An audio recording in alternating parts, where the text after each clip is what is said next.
very much for coming. This is a session, a panel session on the dynamics of attention, practices, routines, and processes. This combines at least 2 or 3 of my favorite topics, and I'm really delighted to have several of my most esteemed colleagues on this panel with me. The panel was stimulated by a paper by Willie Ocasio, Tomi Laamanen, and Eero Vaara in the Strategic Management Journal in 2018. Hi, Willie, give a wave as well. Tomi, Eero's just waved, hi. And what I found remarkable about that, and Bashak as well, who's on the panel, we were discussing it, is the way it provides an opportunity to bring some core process and psychological themes together with the originally more practice-oriented and sociologically orientated strategy as practice tradition. So we have in that paper a fantastic confluence of ideas where practice, activities, and discursive practices as well, represented by Eero, came together with some well-established process themes, and of course an extremely well-established scholar, Willie, who combines process and institutional theory.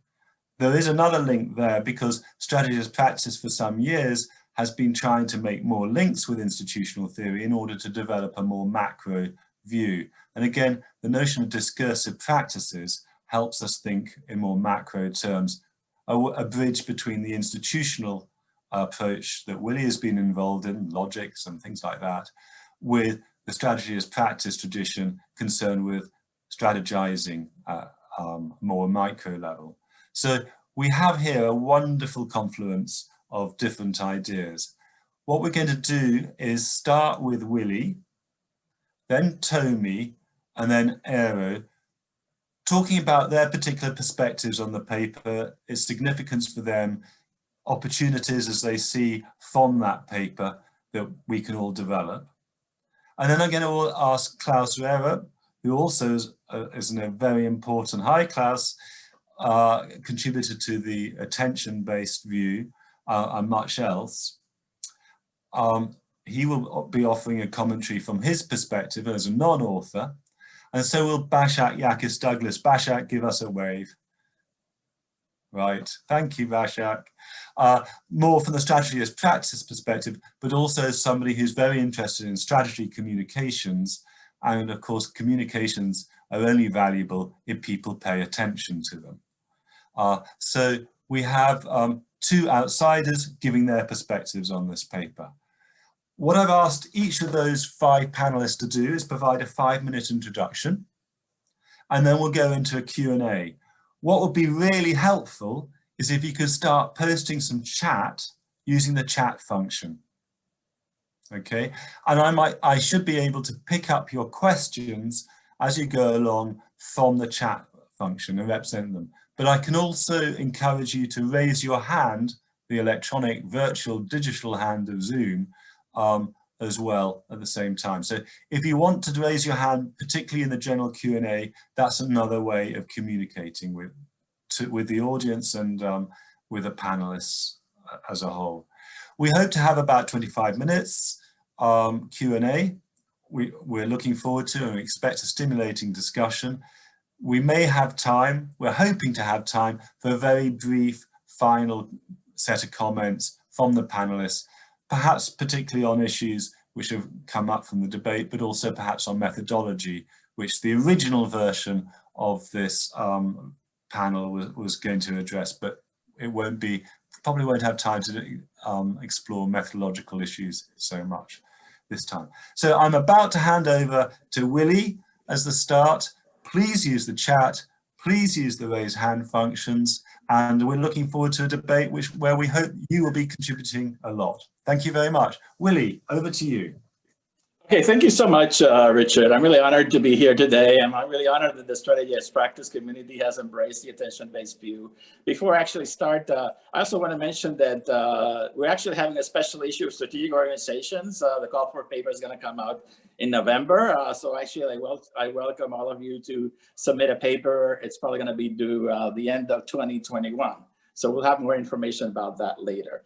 Now, the attention-based view paper was originally written in 1997. That's a very different world that we live in today. That was the year that Steve Jobs returned to Apple. Google had been founded. Amazon was 3 years old. Mark Zuckerberg was still in middle school. So I mentioned this because the communication and technological revolution that has changed has really changed the world of organizations, and it's really made the questions of dynamism much more important, which is in many ways very different from what I originally thought about when I wrote the 1997 paper. And it was really more in a version of what we might call the Chandlerian firm with multi-divisional firms, and that's the sort of work that John Joseph and I did in General Electric. But as I said, we're in a very different world right now. And this is where the dynamic attention aspect is really, really important. And I think, we were talking about that in the paper with Tommy and Arrow. In many ways, what I would call kind of more the microdynamics of the process, right? Of these communicative and discursive practices. And that's really important. And I think we kind of particularly highlighted the importance of communication in the process, which is really, really critical. But the principles of the attention-based view, focus of attention, situated attention, structural distribution of attention, I would say still hold. In many ways, that paper was really focused, I believe, more at kind of the situated level in many ways, and how kind of all these communicative practices shape communication. I would today, and I'm going a little fast because we don't have a lot of time, talk about kind of how these have to be embedded in this kind of broader aspect of communications and interactions within the firm. The word communication channel is very jargony. I think the most important form of communication channels is really meetings. And in many ways, we can think about kind of organizations as networks of meetings and how kind of attention is structured within the meetings. And but it's also important to understand how attention is structured outside the meetings. And here, this is the part that I think we need to examine that. The type of communications that we're talking about, I think in Tommy element, are very much about what I would call interactive communication channels, where it's very much having kind of this debate between different participants in the channel in these meetings, and then how with using rhetorical discursive practices, able to shape the attention in a way that diverts from the kind of more traditional, more kind of hierarchical organization, or even a decentralized organization. But now kind of organizations are structured very differently. Communication channels or networks don't necessarily are equivalent to the actual formal hierarchy. So we have to think about how this works outside of the particular meeting. And that's actually something that I'm working about myself right now. I'm actually writing a paper with Jeff Love on this. And we're calling about in terms of interactive attentional control. And I talk about control because, in a sense, an attention within a channel is only, or in a meeting, is only really be consequential if it actually controls the attention of another channel or another meeting. So we have to think about how attention cascades throughout the organization, particularly in organizations that would have this particular fluidity. In the November-December issue of Harvard Business Review, Joe Podolny and Morton Hanses have a very interesting article about Apple and how kind of the innovation process works about Apple. And although they don't really talk about attention explicitly, I would say it's very much about how these interactive communication channels, meetings work, and how kind of the innovation processes work throughout the organization. So I think, yes, focusing on communication is critical. We have to think about how that's embedded within the broader organizational structures and practices. And I think for this to work, I want to highlight two things. One, the culture of the organization is important. And the other thing, which Jeff Love and I are studying, is the importance of trust. which is actually the relationship between attention and trust is one that hasn't really been studied in organizations. And I think 5 minutes are up. Thank you so much. Thank you, Willie. That's very stimulating. I'm very impressed by your technology there.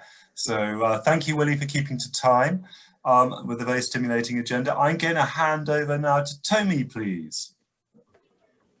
So thank you, Richard, and thank you, Richard and Basak, for having all of us here, and thank you all for coming to listen to this session. So I was giving originally 10 minutes, so I prepared 20 slides, and then Richard said that it's actually only 5, so I made a radical reduction of my slides to 16 slides. So I'm going to show them to you actually relatively quickly. It's not going to take more than this 5 minutes. And what I wanted to highlight from the dynamics of attention, which is actually the name of the session. And this is something that we also wanted to address in the article, because we somehow felt that the attention-based view is doing good work in kind of showing how attention gets distributed and spread in organizations, but is it still constrained by the communication channels, by the existing structures like pipes and prisms? Is it that the dynamics is more dynamic in a way? Does it break the structures? Does it go across structures and so on? And that was a little bit the starting point of that. So now when we look at this topic maybe more broadly, that what is actually the dynamics of attention?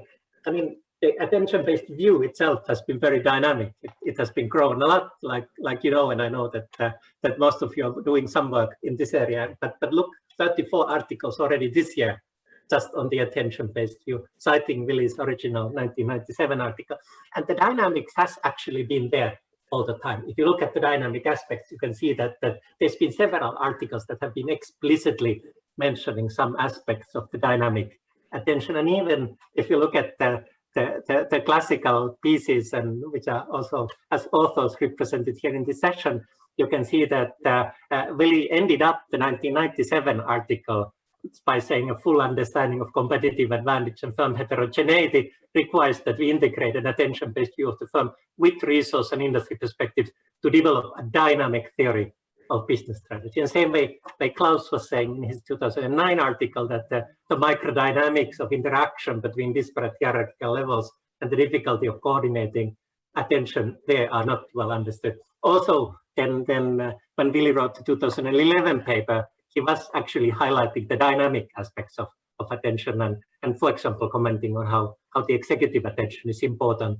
enabling individuals to process multiple goals, quasi-simultaneously switching back and forth between them. So actually, maybe this kind of structural determinism that I had, at least in my head when we started writing the article, maybe that was actually not a fair description of the field, because it was actually being already pretty dynamic.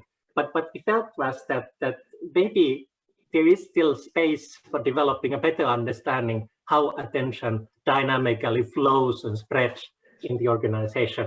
And if we now then look at this, how it has been developing since then, we have John Joseph's work together with Willie and together with other co-authors looking at the bottom-up, top-down dynamics in organizations.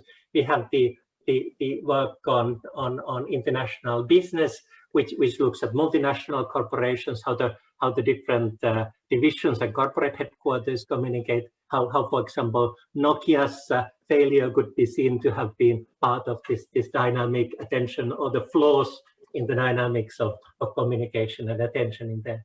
So now, where does this leave us? What are some of the areas where we should look into? And of course, what we say in the article is that to go deeper into understanding how communication practices influence attention dynamics, and in particular, how it influences organizational change. It is actually consistent with the other piece that we co-authored with Richard and Eero on strategy, processes, and practices, because if you look at the model that we put in there, that also has some of the same elements. It has the issues, it has the triggers, it has the attention going through the practices and over time through the different strategizing episodes. When we look at this, what kind of research question does it pose for us? And I picked up here a couple that if you look at complex organizations such as the multinational corporations, which we can of course then split into different categories, that raises loads of different questions that we can study and that we don't really know that much about. So it raises the question of how the communication is enabling, constraining attention in these different types of configurations of corporate headquarters. It raises the question of when we have different languages involved, how does that influence the vocabularies? How do the strategy concepts flow there? What are the political dynamics associated in it? And then what are eventually the performance dynamics of being able to dynamically manage the attention? That's it from my part. So a very quick run through of the dynamics, and then eventually coming to my article. But I left for Eero the kind of discourse, text and talk part, communication part to can feed in. I mean, fantastic job in such a short period of time. Eero. Yeah, well, I feel speechless. On the one hand, you know, I think Willie was really speaking to the issues that I think are crucial also when moving on with this area of research. And Tommy, as always, you did a fantastic job, like Mission Impossible, so many things squeezed into 5 minutes. So I feel that I've already kind of used one of my 5 minutes. I haven't got anywhere here. But it's a great privilege and pleasure to be part of this wonderful event. So thank you, Richard. Thank you, Basak, for organizing it. And it really feels like being at home. I mean, not only because I am really at home and in my kitchen, but also strategist practice is really, you know, my area and, you know, close to my heart. And I've become really the biggest fan of the attention-based view that I'm still learning about. So there are lots of things, and really this perspective of focusing attention, you know, you hear the irony on communication, I think is the key and the one thing that keeps me going here. I can see a lot of things that we mentioned briefly in this paper, but also a number of other exciting issues and topics and opportunities for future research. So I'm just going to mention one thing which is close to my heart as well, which is the media. And the media, of course, is a kind of a buzzword, and you may be immediately thinking about like the mass media or the social media, but I'm thinking about the media also in terms of our communication in today's world. Like Willie, you were explaining, it was different in 1997 and it's not what it's now. At least in some ways it's different. Okay, so you know our communication is mediatized in one way or another, and also of course the mass media and especially social media play important roles when it comes to important issues, especially when it comes to strategy. So what I'm trying to say that the role of the media is one of the key things that I can see as challenges for future research in this area. And personally, I've tried to start thinking about it more, and I think it's one of the things that still remains somewhat untheorized and underexplored. And what I mean by this, that it's the two-way street in the sense that I think that by focusing attention on the role of the media in the attention-based view, we can develop the attention-based view and also its ability to address some of the things that are important in terms of the strategist practice area or strategy in general. And why not talk about other organizational and institutional issues? But I also firmly and honestly believe that the attention-based view as it's being developed can speak to these other areas. And then there are a lot of intersections where we are actually coming close to political science, or of course media and communication studies and linguistics when it comes to, for instance, us focusing on what corporations are doing in the world, or looking at the boundaries of organizations. So real brief, what I have in mind is something about the kinds of issues that could be better understood by incorporating the role of the media in our attention-based perspective, and then some few words about theory and methodology as well. So what kinds of issues? One of the topics is, of course, strategy work, which is my favorite topic, and Richard is the guru in this area. And I'm also thinking about open strategy, which is this wonderful new way of looking at strategy work as well as a real practice. So for instance, in that area, where the idea is that increasingly stakeholders, not only inside, but also outside the organizational boundaries, participate in the strategy work processes. You know, if you start thinking about that, it starts to become clear that communication is the key. And, you know, what one focuses attention on has a huge impact on, you know, on the kinds of voices or issues that are then put on the agenda or can be on the agenda. But all this is also both enabled and constrained by the media. I'm not going to go into any details. You think about technologies or the conventions or the different practices of communication, I think still sort of begs the question of the role of the media being really important. Of course, this is also the case for strategic change, which, by the way, is the focal point in our paper. But I'm thinking about strategic change, which can, you know, take so many forms. But we can talk about controversial investments, mergers and acquisitions, shutdown decisions, or Tommy's topic that he was talking about just now, headquarter locations and so forth. Many kinds of issues where the media in today's world, and now I'm talking about the media as in the old-fashioned way of thinking about the mass media first, or the social media. Media can focus attention on certain kinds of issues. This has a whole lot of impact on, you know, what companies or other organizations are doing. But of course, it also goes the other way around. And we were talking about communications before starting this session. That of course, in corporate communications or in organizational strategizing, when it comes to communication, there's a big need to justify and legitimate these decisions and actions. And I think this is a whole big area also that warrants a lot of attention. And then we can also thirdly think about these broader, bigger processes of industrial or institutional change. People like Willie have already been focusing on this. Just to mention one thing, because I see Anna Aranda, my good friend and co-author, as part of this session. So I just want to mention that we are working on the tobacco industry and the delegitimation of tobacco use, this really long-term process. We talk about other industries, oil industry or whatever, we can see similar kinds of processes that perhaps strategy scholars have not been usually focusing on, but I think are really important in terms of understanding how big, broader level changes then impact companies and other organizations in the long run. So I was kind of promising, but my time is almost up. I just want to say that this already leads to the idea that the attention-based view can also be tied to some of the key theoretical questions, and not only practice and process, but also, for instance, legitimacy that I was mentioning.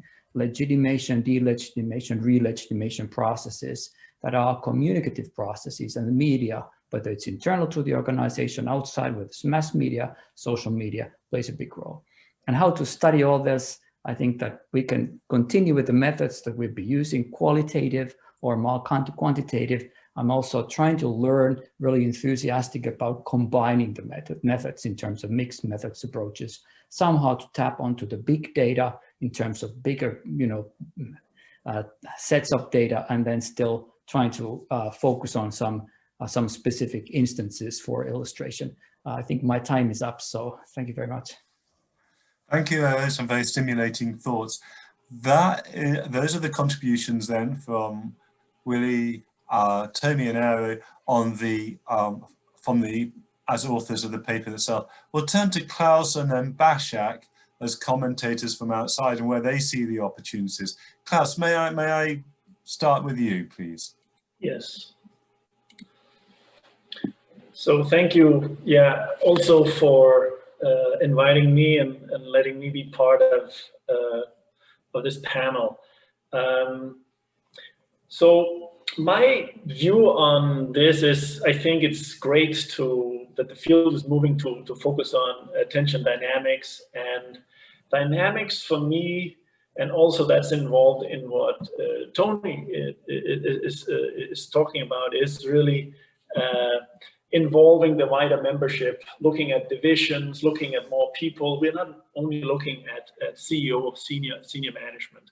So that raises a couple of key issues that really becomes important for the field and for us as scholars to focus on, and that really is distributed attention.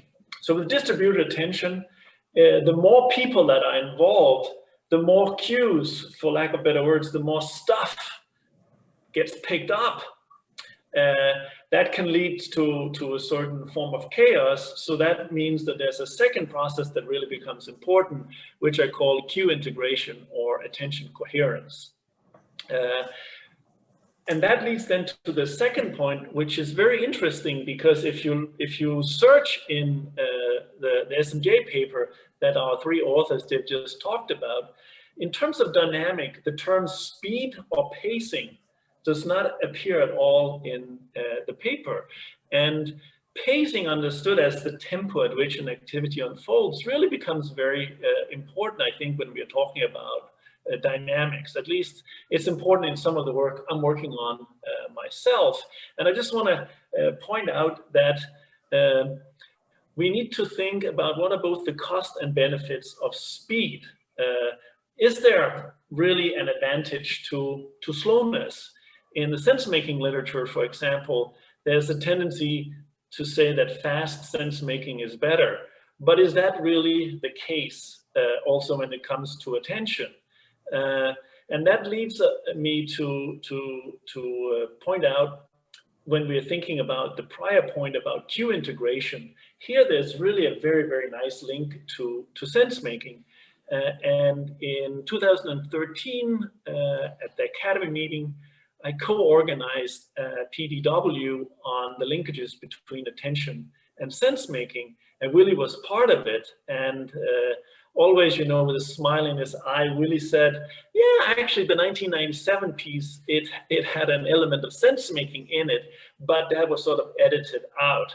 So maybe now is the time when we're thinking about dynamics, really to think about how is attention linked to sense-making, because there can be no cue integration without also addressing sense-making issues. What is less clear is attention and sense-making organized in some sort of sequential process, or is it actually more recursive processes?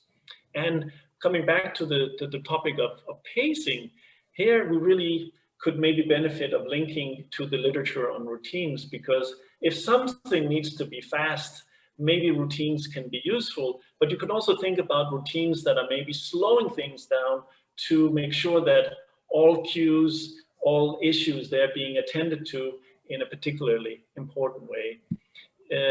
Just a few ideas about how one could go about studying this with Brian Spencer, who's also on this call, using the Novo Nordisk data. We are looking at how a lot of different people in an organization, different hierarchical levels, different departments, they're looking at multiple shifting goals over 30 years. But because there's a lot of cue divergence, the organization struggles with cue integration and picking up when particular goals they actually become important to pay attention to across the entire organization. And what we find is then that there's actually a recurring set of issues, crises that occurs over 30 years. In another study with Morten Vendeleur about the Pearl Jam concert accident at the Roskilde Festival, we are studying how basically in a 20-minute window that there was a failure in this organization to engage in cue integration. And because the organization could not integrate, the safety organization could not figure out what was going on in the crowd, that led to the death of 9 people. I know we were not really supposed to talk much about methods, so I just want to do this very quickly. Brian and I, we are focusing on to pick up attention dynamics really by using system dynamics inspired models. So rather than have a block and arrow diagrams, we're actually looking at these loopy models about how things, they feed into each other to really pick up dynamics across the wider membership of organizations. And here it's also very useful to use sequence analysis because sequence analysis can be used in a way you can, oops, my time is up. So maybe I can talk about that later. Thank you very much. Thanks, Klaus, and thanks too for building so many additional bridges. This is a paper which makes so many links into different parts of the literature that it's a very rich and significant one. Thank you very much, Klaus. I see some Murat's using his hand clapping technology. Thank you. Bashak, you have the last word. Well, it won't be the last word. It'll just be additional to what my fellow panelists have been talking about. And in addition to what they talked about, I want to advocate that an additional means of exploring the dynamic nature of ABV could be through activities and practices. And I'm just going to share a small slide, nothing as impressive as Tommy's, but this is not impressive, but I only have 5 minutes and I'll keep to it. So for one, I'm quite excited about exploring the dynamic nature of ABV, because I think this will help us embrace the role of politics over power in shaping organizational attention. And why does this matter? Well, it matters because, well, the behavioral theory of the firm, and ABV is, kind of the extension of that. It had a more balanced emphasis on cognition and politics. And with ABV, we didn't really get to explore much about the role of politics in the contestation of attention. So I think the dynamic nature of the activities or practices will help us, understand what organizational actors do when they're using political tactics, for instance, to gain organizational attentional engagement. And the second thing that I want to talk about, that if we look at what organizational actors do, it's also a helpful way to frame gaining and sustaining top management attention as an effortful accomplishment. What does that mean? No, I don't really know what that means yet, because we're still writing about it, but I can describe it. And indeed, so the attentional engagement is not something that happens naturally. It's really hard work, and sustaining this attention is potentially equally hard as well. So it requires deliberate, discretionary, and sometimes rather innovative ways, efforts by organizational actors.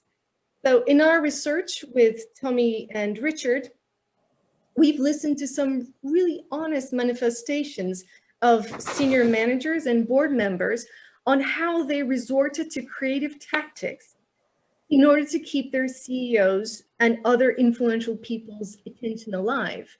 We had this one poor board member who had established a really close but professional relationship with the CEO's PA, just to keep an eye on the schedule of the CEO.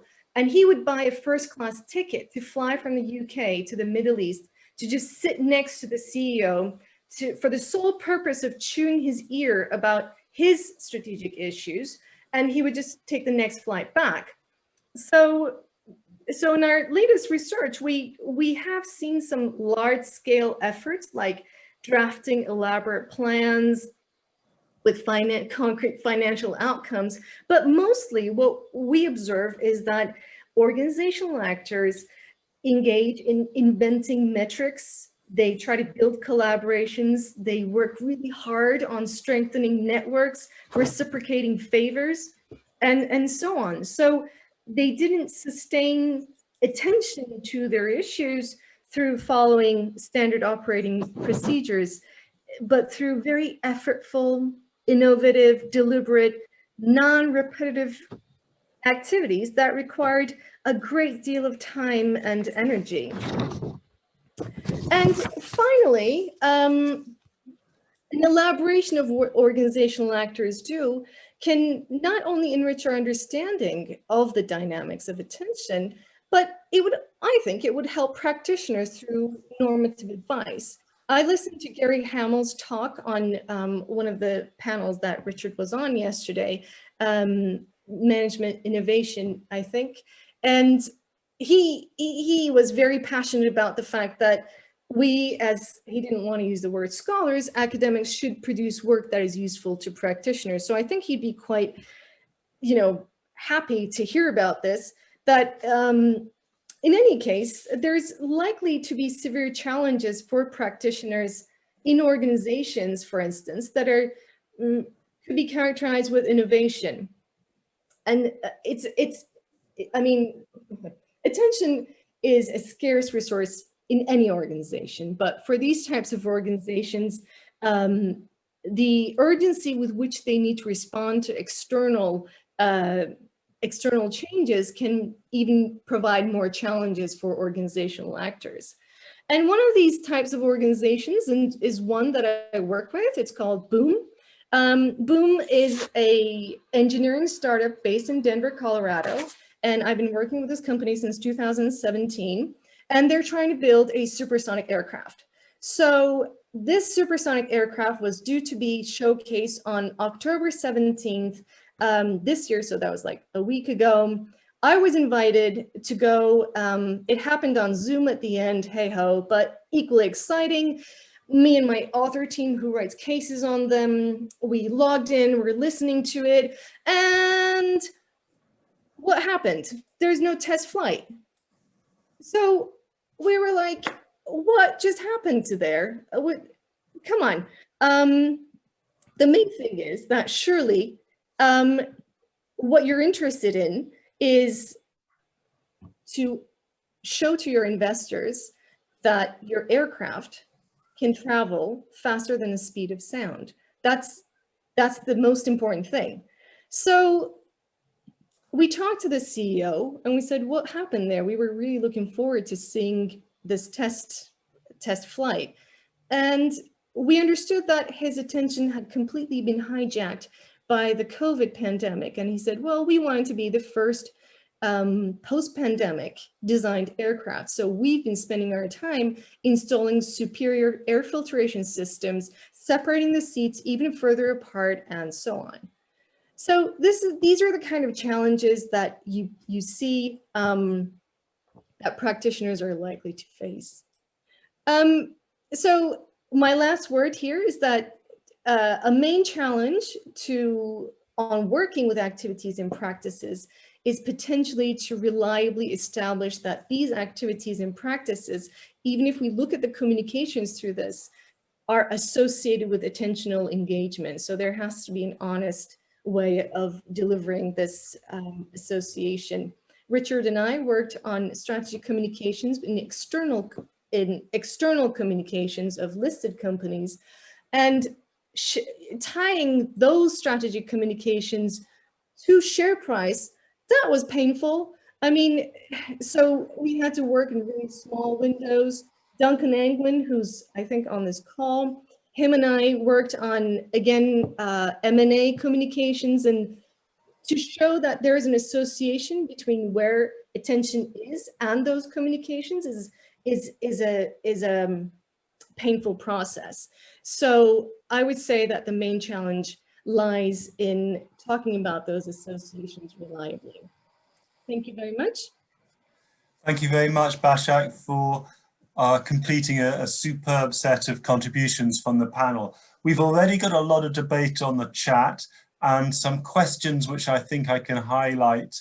Already the panelists are engaging with those questions on the chat, so that's tremendous. I've got, I think, 4 sets of questions anyway, and I might invite, Nicola has asked about the relationship between attention and the Bergelman autonomous and induced innovation, strategy notions. Christo and Violetta have talked about open strategy and already engaged with some people. I think Jian Cheng has talked about social media. And then Leica has talked about identity and attention. Shall we start with 2 questions on open strategy? I think Willie started with an intriguing, at the beginning, Willie made an intriguing remark that he created the notion of the ABV in a very different world. He developed that in a Chandlerian world. Willie, do you have a sense that more open, more inclusive, more participative processes of making strategy, how does that affect attention? I think Klaus used the word distributed attention initially. Do you have any reflections on that? Then we might have one more reflection from somebody else and move on to the next question. Yes, but only at a very high level, because open strategy is not something that I have personally studied. But yes, I mean, this is precisely the idea, you caught it on, the idea that we live in a different world. And, open strategy was, I don't know, probably existed in 1997, but I never heard of it, right? Or at least it was only beginning actually to happen. But yes, this is where, I mean, I think Tommy talked about, the structural determinants, the word determinant. I don't think was meant quite as strongly as this is how we shall do. But I do think that the structure of communications along these networks are important, even though the content and and I think in a sense, a major part of my point that I was trying to make, those are things that have fundamentally changed, right? And that includes communication with external players through open strategy. It includes, there's a lot more interaction, a lot of it through social media with customers, for instance, right? So customer interaction channels are much more important to strategy. And so yes, there's a total reconfiguration of those interaction channels, which are very different from like what John Joseph and I were focusing on, right? Which is about, the top management and how it communicates with the business units. Thank you, Willie. Eero might have a point. Then I'd be very delighted to hear either Christo or Violetta, who raised the original issue, if they have a final point. Eero, you put your hand up first. Sorry. Yeah, I'm quick. I'm trying to be quick and learn about this technology. I think that, open strategy is such a great phenomenon, an interesting one for us to study. And typically, we focus on two things, inclusion and transparency. Some of us, like me, have been mostly focusing on inclusion, but I realize, actually, thank you, Jen. I'm not sure if I got your name right, but thank you for a really great point in our chat, which is to talk about, basically, in my words, my interpretation of this is the messiness of this communication, which is transparent. And I think this is something that I'm learning from this session, that this transparency aspect of open strategy that we should also be looking at. And it has two sides to that. It's helpful, it's great, it allows for all kinds of, things to be happening, but at the same time, there's a cost to this. It's hard to control, and then we have all these conspiracy theories and fake news and manipulation and all that at play. Okay, Tommy, a very quick point, then I might hand over to Christo or Violetta if they want to say something. Thank you, Richard. Very, very quick one. So I would say that the world was different, but I would say that the organizations those times also were very political. And if you knew the channels, you were able to influence the organizational attention also beyond the structure. So I think now that the things have been opened up with open strategy, it has made this kind of invisible network a little bit more visible. But I think the politics hasn't actually disappeared. Even in open strategy, we still have these political textures that influence whose attention gets to influence the corporate attention and all the political balancing. And the same way with the social media, if you think of it, that which things we draw from the social media and who draws and who ends up supporting certain theme or certain topic area where the organizational attention will be focusing on, that's also very somehow politicized in a way. Well, that's interesting because that links to the other question that Shang Cheng originally raised. Violetta or Christo, would you like to comment on that? Well, yeah, maybe just, well, first of all, thanks for responses, which are very useful. I think they just confirm that within the open strategy context, this studying structure of communication and attention would probably be very important. But kind of in some research that we are doing currently, we see that how the attention actually go into two directions, not just toward the top management, but if you want to get involved, public involved or broader involvement, you have to target communication also in the other direction to get their attention to participate. So that's a kind of direction going into attention going into two directions. And that's the process that has to be managed. And maybe it's also a little bit political, as Tommy said, but certainly an interesting topic for research in the future. Thank you, Christo. Violetta, a very quick word or not? No, that's fine. Thank you for your answer. Thank you, Violetta. Super. Okay, well, I think I've still got these three questions around Bergelman, identity and social media. But since we've touched on that, social media, shall we turn to Jian Cheng's question? I'm not pronouncing your name correctly. I'm sorry. Is that Jian Cheng Du? Please correct me. Do you want to reformulate your question in the light of what the discussion, or do you want to repose it? Jian Cheng, go ahead.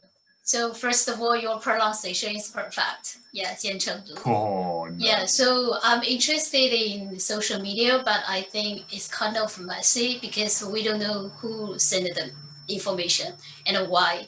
And also if the information is true, so we can, some leaders, they just send some words. Even I guess maybe they just wanted to test how we respond, or, and also who are their target audiences. So I think they are very messy, so I don't know how to do those research, even though I'm very interested, and also how those social media information connect with the strategic choices or structures or procedures.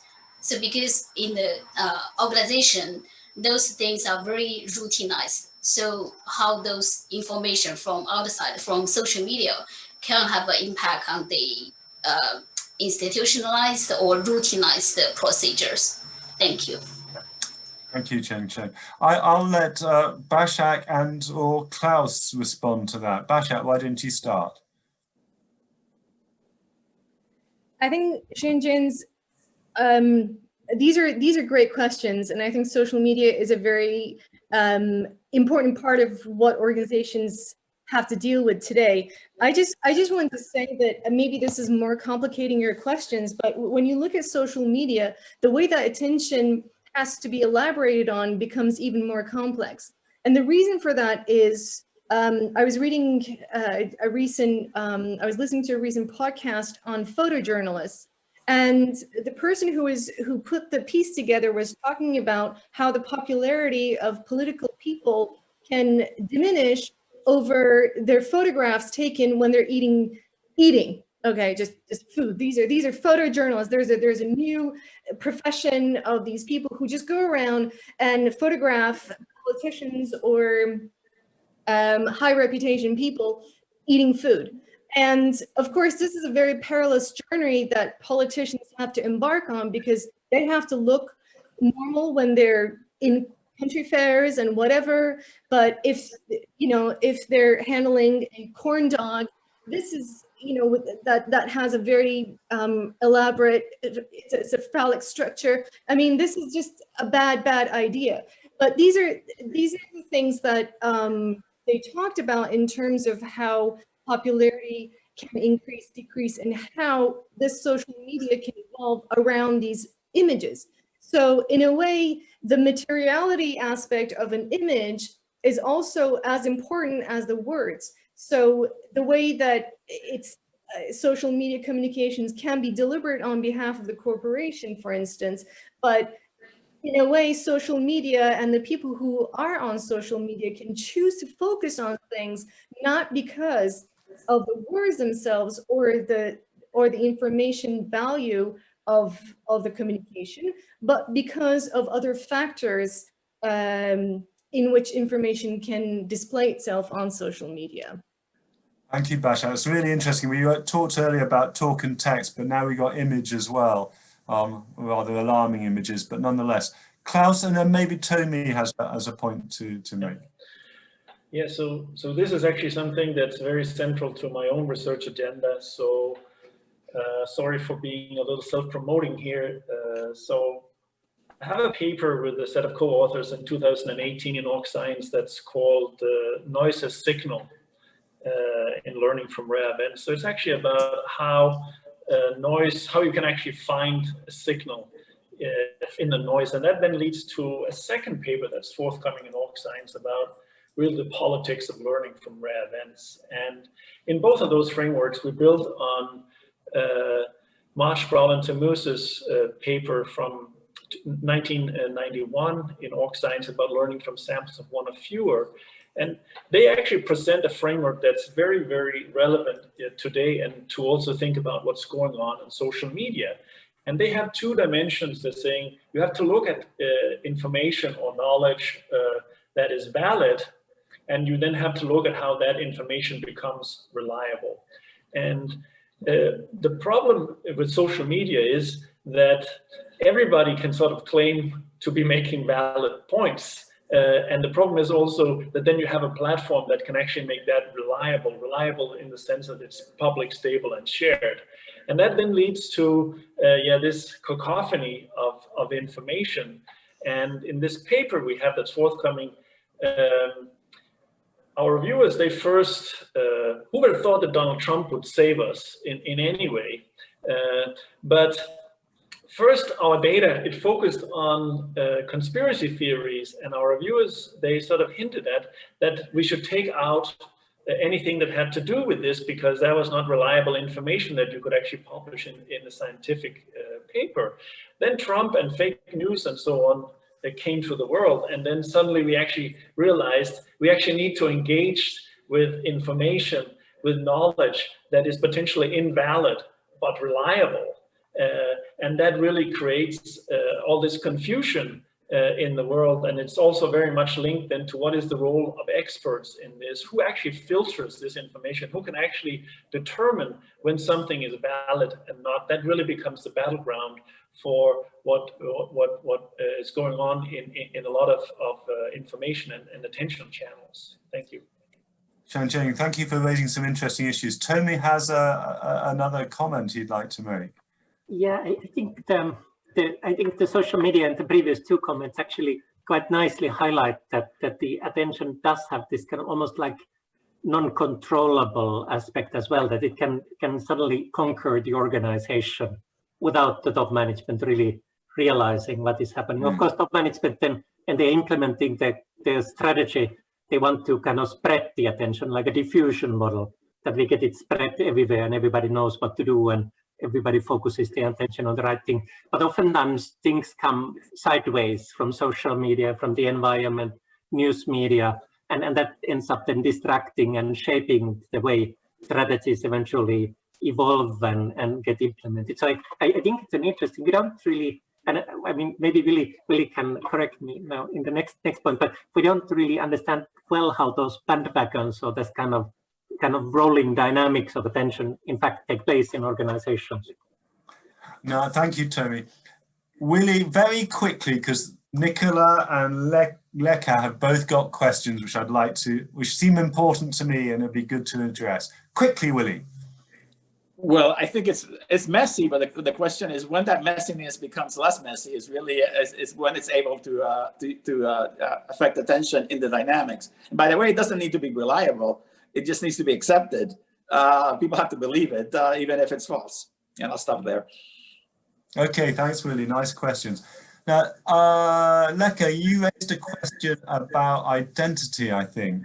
I can't see you here, but I think you're still here. Oh, hi there. Okay. Yeah. Would you like to put the question again to everybody, or perhaps reframe it in the light of the conversation so far, just briefly?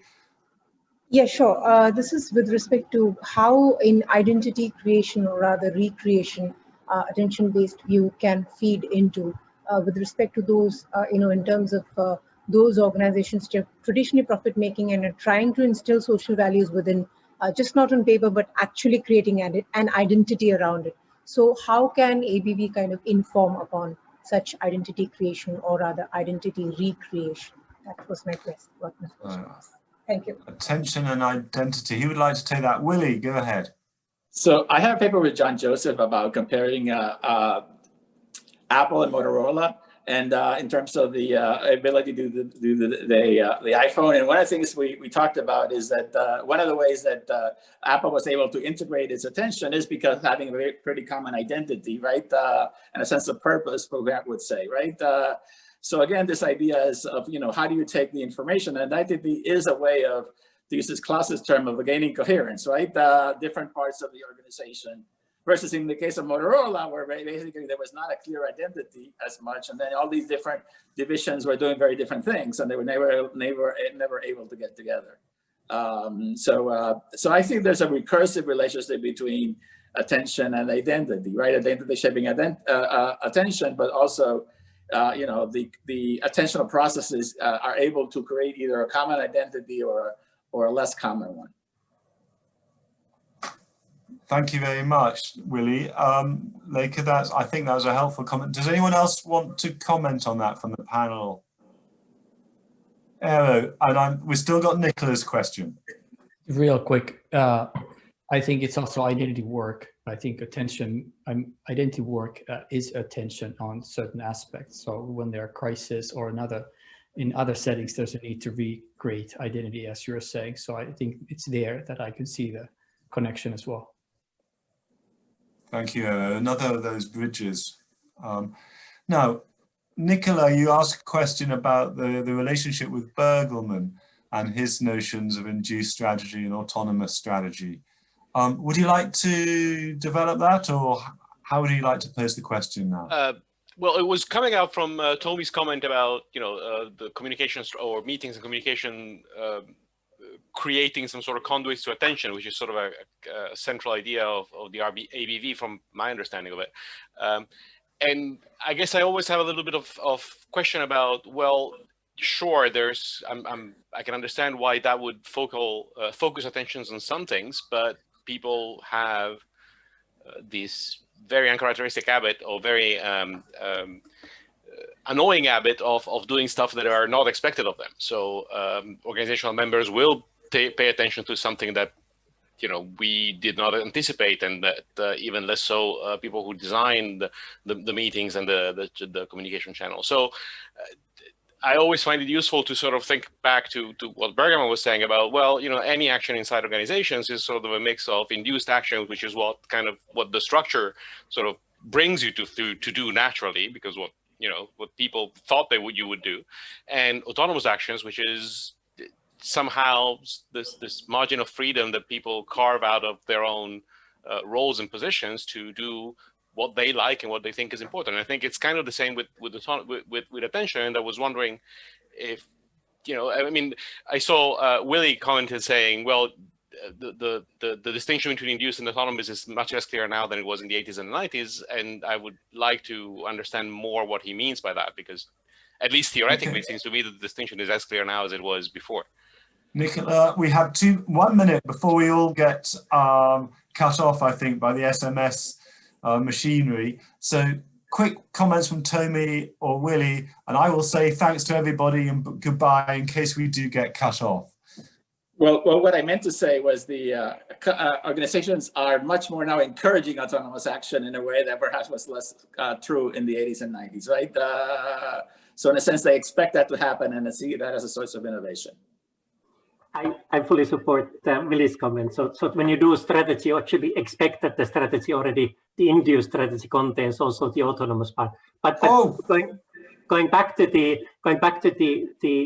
attention topic, I think the bottom-up, top-down attention a little bit tries to capture that. If you look at some of the John Joseph's papers together with Willie, because the top-down, bottom-up attention creates these islands of attention inside the organization, and then people end up doing what they attend to, in a way.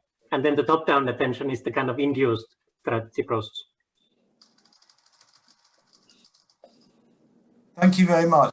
Robin has just, from the SMS, said we have a little bit more time. I'm not quite sure whether everybody has, might be coming off, but I think Zaina has a question. Is that right? Or I've got a, no, okay, right.